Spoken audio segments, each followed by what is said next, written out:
Hey, this is Ciderhelm, and this is my guide for Duke Letareus in Greenscale's Blight. Duke Letareus has 4 phases and a repeating kite phase. Your raid needs to kill the Duke before he enrages, which occurs at 8 minutes. This boss benefits most from 2 tanks, though additional tanks allow you to adjust your strategy provided you can still meet the enrage timer. This boss requires relatively little in regards to healing, though there can be substantial raid-wide damage in the final phases. As a tank who is geared through Tier 2 Expert dungeons, I found the most benefit from going heavy into Warlord for raid buffs, rather than a more survivability-oriented build. During the first phase, Duke Letareus is a simple 2-tank encounter. We keep all DPS on the Duke throughout this phase to ensure we can meet the enrage timer. Periodically, the Duke will summon brownies, which are insignificant adds that can be gathered and AoE down. Though they do nearly no damage to a tank, they do apply a stacking debuff and should not be tanked by the same tank handling the Duke. At 86%, Duke Letareus will enter his first kiting phase, where he will deal massive damage to everything in front of him. The tank needs to keep him at a distance. To achieve this, you must kill shambler mobs, which leave a field on the ground that massively slow the Duke. First, let's review the shamblers. When you enter the room, 1 neutral shambler is sitting in each of the 4 corners.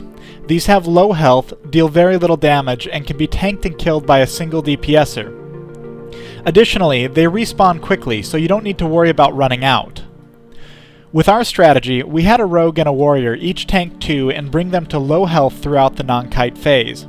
Then coordinate their deaths with the kite phase each time. We kill them in a line so melee can reliably avoid being cleaved while damaging him. We only use the first set of shamblers because we know our DPS can kill him in time before we need more. It's important to note that the Duke does not continue to spawn adds during his kite phase.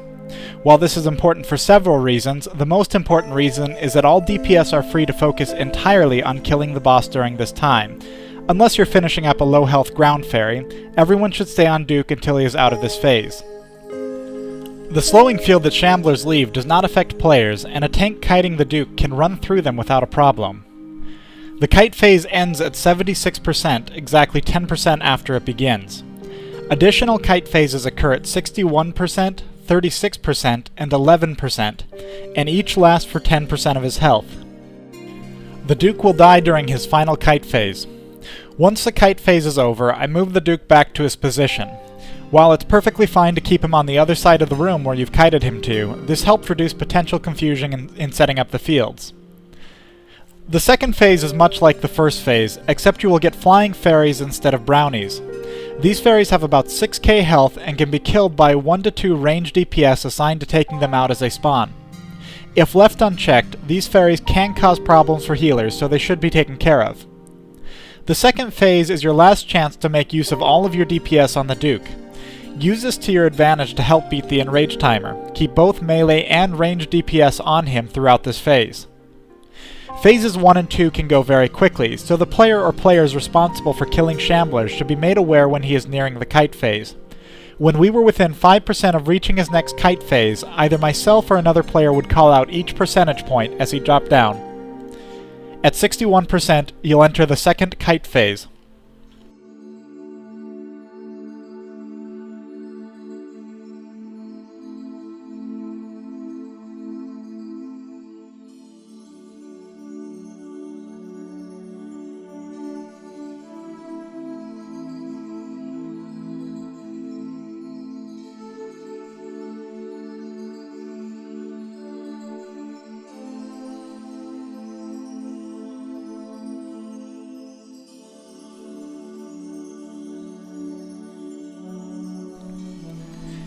In the third phase, the Duke will continue to summon air fairies, but will now also summon ground fairies.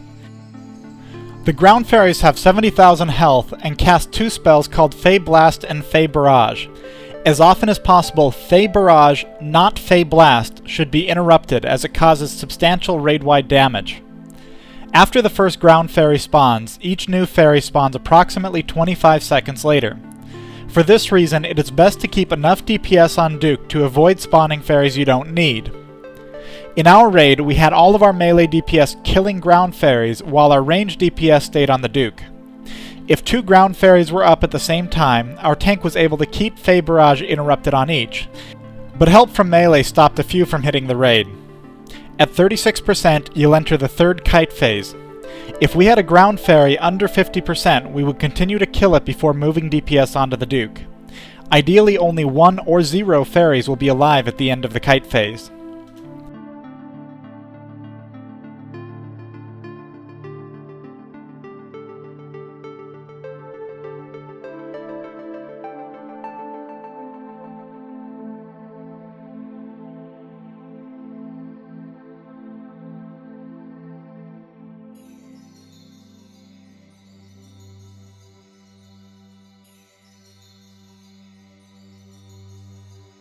The fourth and final phase is identical to the previous phase, but now brownies are thrown into the mix.